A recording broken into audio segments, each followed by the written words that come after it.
Hi friends, welcome back to our channel మీ సీమ బిడ్డ. నేను మీ దేవిని. అందరు ఎలా ఉన్నారండి? మేము కూడా చాలా బాగున్నాము. మరి అయితే ఇప్పుడు మనము జమ్మలమడుగులో ఉన్నాము.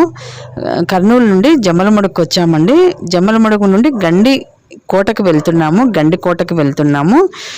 జమ్మలమడుగు నుండి గండికోట సుమారుగా 12 కిలోమీటర్లు ఉంటుంది. 11.6 కిలోమీటర్లు అంటే ఇంచుమించుగా 12 కిలోమీటర్లు ఉంటుంది.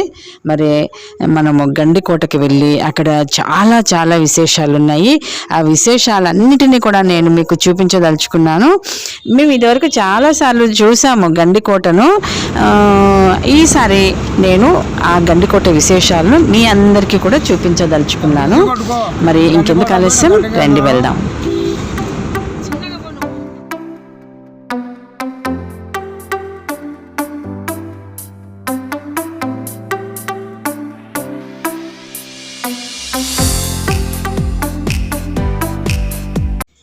జమ్మలమడుగు నుండి గండికోటకు వెళ్ళే దారిలో ఒక పెద్ద బ్రిడ్జ్ కనిపిస్తుంది మనకు. ఇది ఈ మధ్యనే కట్టించారు. వద్దులే స్లో చేసుకో. అంత సార్ నువ్వు అంతగా కదిలిస్తున్నావు.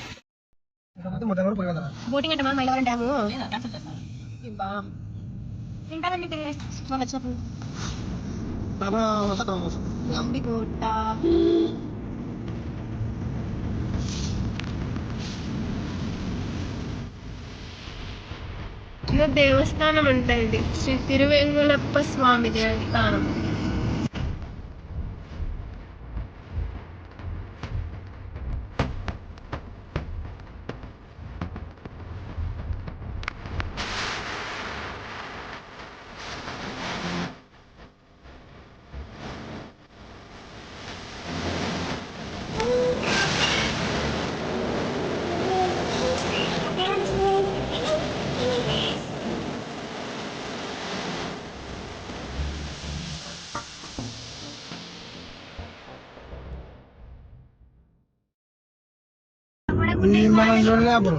ఇది ఏం కోటమా? దానికి సంబంధించి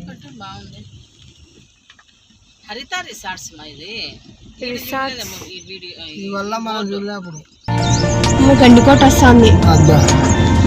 బాహుబలిలో తీసేది ఈ కోట అని నాకు డౌట్. అన్ని సెట్టింగ్లు పెట్టుకున్నాను నన్ను.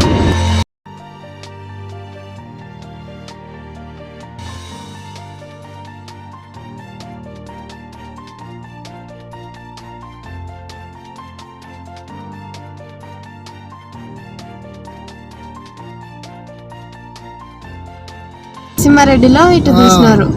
సరే సైరలో కూడా ఉంది.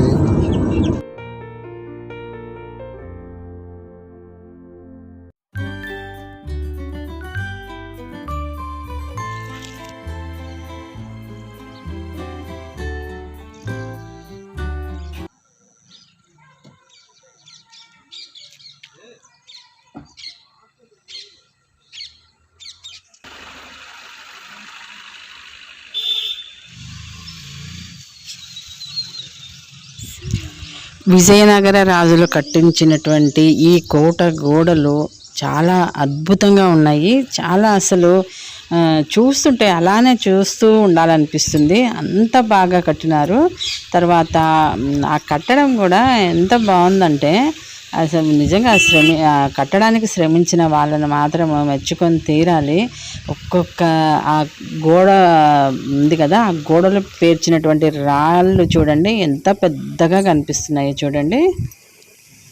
ఇప్పుడు మనము గండికోట ప్రధాన ద్వారం దగ్గరికి వెళ్తున్నాము. ప్రధాన ద్వారం గురించి చాలా విశేషాలు ఉన్నాయి, చూస్తూ ఉండండి వీడియో. ఇక్కడ ఒకటనే రాలా కారు.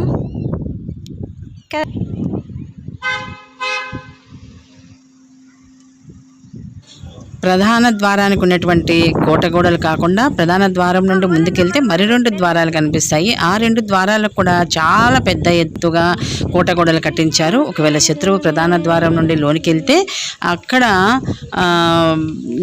2వ ద్వారం గుండా ఉన్నటువంటి సైనికులు ఆ శత్రువును మట్టుబెట్టచ్చు. లేదు దాన్ని కూడా దాటుకుని లోపలికి వెళ్ళాడనుకోండి, 3వ ద్వారంలో ఉన్నటువంటి సైనికులు ఆ శత్రువును మట్టుబెడతాయి.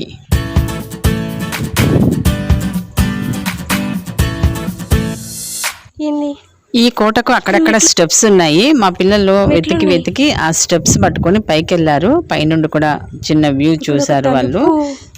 అది ఇక్కడ నేను యాడ్ చేస్తున్నాను, చూడండి.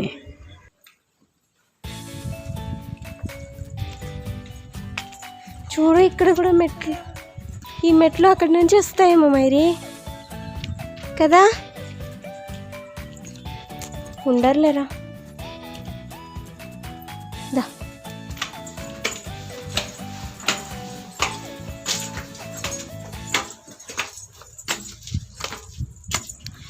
ఇప్పుడైతే మనము గండికోట ఏరియల్ వ్యూ చూసొద్దాము.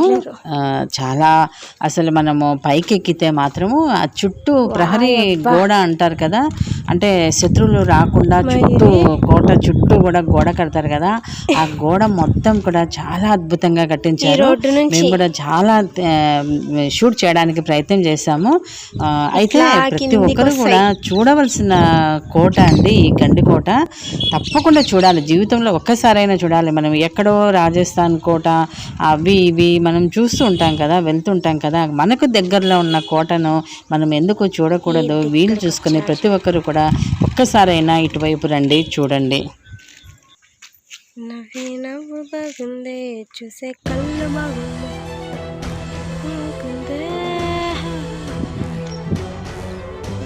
ఈ కోట గోడలు చూస్తున్నారా, ఇవి సుమారుగా 10 నుండి 13 మీటర్ల పొడవు ఉంటాయట. అలాగే కోట గోడల మీద కూడా వెడల్పు ఎక్కువ ఉంటుందంట. ఎందుకంటే అక్కడ సైనికులు తిరగడానికి వీలుగా, శత్రువులను చూడ్డానికి వీలుగా అంత వెడల్పుగా కట్టింటారట.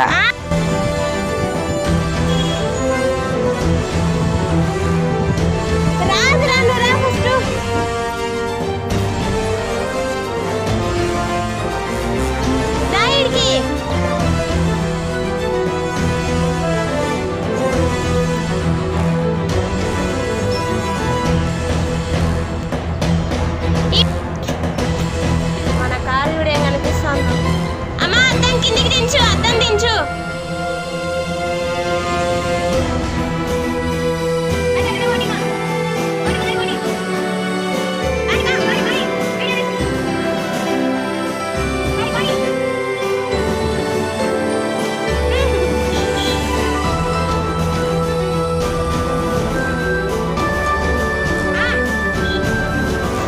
పైకి అమ్మ కదవే, ఏదో పైకి ఉంది తల్లి.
రాజుల కాలంలో ఇక్కడ ఊరు ఉండేదనుకుంటా, అందుకనే మనకు అక్కడ కొన్ని శిథిలావస్థలో ఉన్న నిర్మాణాలు కనిపిస్తున్నాయి కదా.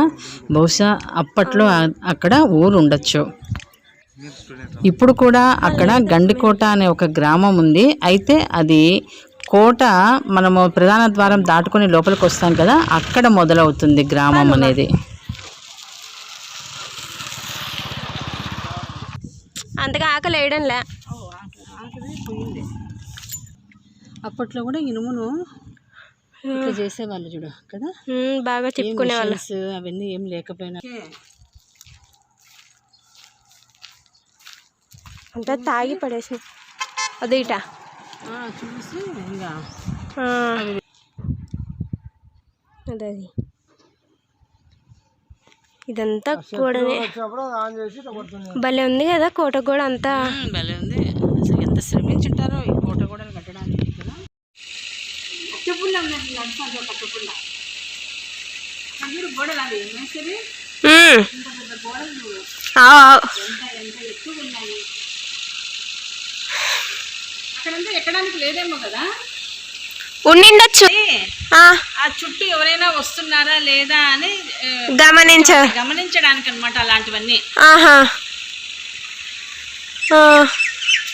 అక్కడ నుండి పిస్తోళ్ళు కూడా వదులుతారు. వెల్కమ్ టు అవర్ ఛానల్ మీ సీమ బిడ్డ. మనం ఇప్పుడు గండికోటకు వచ్చినాము. గండికోట ప్రధాన ద్వారం నుండి నేను ఇప్పుడు మీకు చూపిస్తున్నాను. ప్రధాన ద్వారానికి వెళ్ళే దారిలో మనకు ఈ విధంగా ఎత్తైనటువంటి గోడలు, శత్రు దుర్భేద్యమైన గోడలు ఇప్పుడు మనం చూస్తున్నాము. తర్వాత అక్కడ ఉన్నాయి కదా, అక్కడ ఉంది కదా ఒకటి ద్వారం లాగా. నాకు తెలిసి అక్కడ ఎవరైనా రక్షక భటులు నిలబడి సైనికులు ఎవరైనా శత్రువుల జాడ తెలుసుకోవడానికేమో, ఎవరైనా వస్తున్నారా లేదా అని చూడ్డానికి అక్కడ నించొని చూసే వాళ్ళేమో కదా. అంతే మరి, కోటలకు అన్నిటికీ అట్లుందంటే అట్నే కదా. ఇది గండికోట వెళ్ళడానికి ప్రధాన ద్వారము.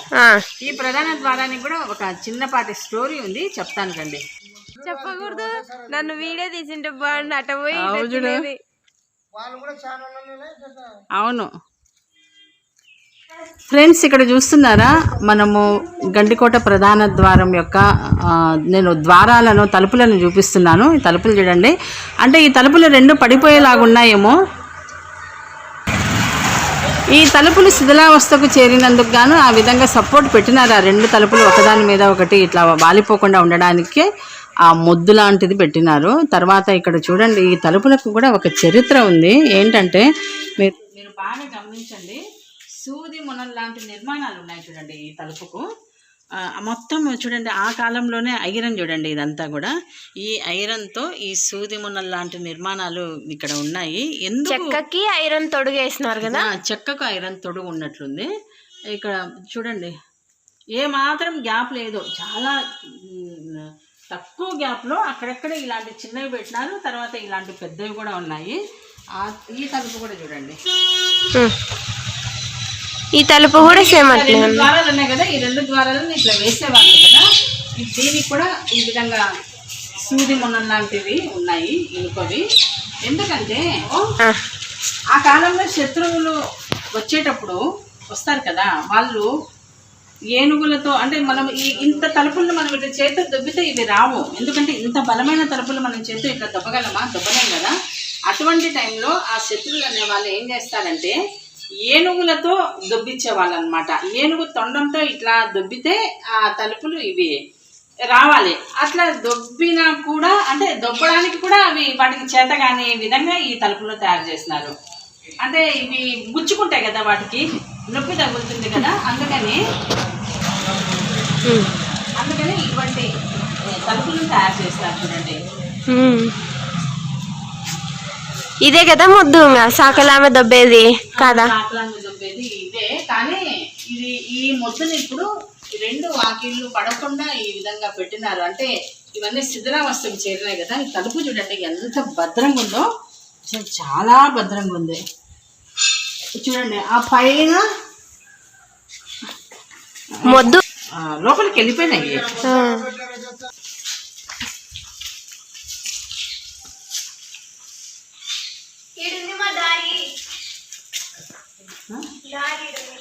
చూడు, కాదులే, ఏం బ్లాక్ కాలేదులే. అదే ఇక్కడ చూడు.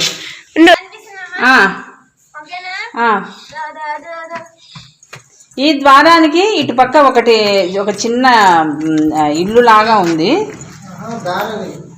ఒక దారి ఉంది. దొంగలు వచ్చినప్పుడు వాళ్ళని దొంగ దెబ్బ దీనికి కాదు అట్లా కాదు, దొంగలు వచ్చినప్పుడు కాదు. ఇక్కడ తలుపు వేసిన తర్వాత, అంటే తలుపులు ఎప్పుడు పడితే అప్పుడు తీయరు కదా, ఇవి ప్రధాన ద్వారాలు కాబట్టి ఈ తలుపులు ఎప్పుడు వేసే ఉంటాయి. ఇక్కడ నుండి వచ్చేవాళ్ళు అనుకుంటా, ఒకరు ఇద్దరు అట్లయితే ఈ విధంగా వచ్చేవాళ్ళేమో. ఇక్కడ చూసినారా మీరు, ఇక్కడ ఒక హోల్ కనిపిస్తుంది, తర్వాత అక్కడ కూడా ఒక హోల్ కనిపిస్తుంది, అదిగో అది. తర్వాత ఇక్కడ ఇది. ఈ రెండు హోల్లలో ఆ గడమాన ఉంది కదా, అక్కడ గడమాన కనిపిస్తుందా, ఆ గడమానను ఈ 2 హోళ్ళ మధ్య పెట్టేవాళ్ళు. ఎందుకంటే గడమాన్ ఎందుకు అంతవరకు ఈ గడమాన అనేది ఎందుకంటే తలుపు రాకుండా ఉండడానికి అన్నమాట. మనం మామూలుగా మనం పాతకాలం ఇళ్లలో చూస్తే ఆ గోడకి అటు తలుపు ఉంటుంది కదా, ఇట్లా తలుపు ఉంటుంది, గోడ ఉంటుంది. ఆ గోడకు అటొక హోల్ ఇటొక హోల్ ఉంటుంది. ఆ హోల్ మధ్య మనం ఒక పెద్ద కర్ర పెట్టింటాము. పెద్ద కర్ర అంటే బాగా ముద్దులాగా ఉంటుంది. మా ఇంట్లో కూడా ఉండేది అటువంటిది. సేమ్ అట్లనే అనమాట. ఈ కోటకు కూడా ఈ ద్వారానికి కూడా గడమాన్ని ఇట్లా పెట్టేవాళ్ళు. ఇదండి ఈ కోటకు ఉన్నటువంటి, ఈ ద్వారానికి ఉన్నటువంటి చరిత్ర. నేను ఇంకొక ప్రత్యేకమైన విషయం చెప్తాను. అదేంటంటే ఆ గడమాన ఉంది కదా, అంతలా గడమానను ఈ హోల్ మధ్య నుండి తీయడానికైనా పెట్టడానికైనా ఒక చాకలామే పెట్టేదంట. ఒక్క చాకలామే ఆ పని చేసేదంట. మరి ఎందుకు ఆ చాకలామెను ఆ విధంగా ఈ గడమాన పెట్టడానికి తీయడానికి పెట్టారో మరి మనకు తెలియదు, కానీ చాకలామె ఆ పని చేసేదంట. అది కూడా ఆమె ఎడమ చేత్తో ఇట్లా జరిపేదంట. ఎడమ చేత్తో జరిపేదంట, ఎడమ చేత్తో తీసేదంట. బయట పక్క అంత పెద్ద కోట గోడలు ఉన్నాయి. అలాగే చూడండి లోపలికి మనము ద్వారంలో నుండి లోపలికి వచ్చిన తర్వాత కూడా మళ్ళీ ఇక్కడ పెద్ద కోట గోడలు ఉన్నాయి. రమ్మని చెప్పు, ఇక్కడ ఎవరో దేవుడు. రండి ఆంజనేయ స్వామికి దండం పెట్టుకుందాం. మరికొన్ని విషయాలు రేపటి వీడియోలో చూద్దాం. Thank you for watching my video. Keep watching మీసిమ బిడ్డ.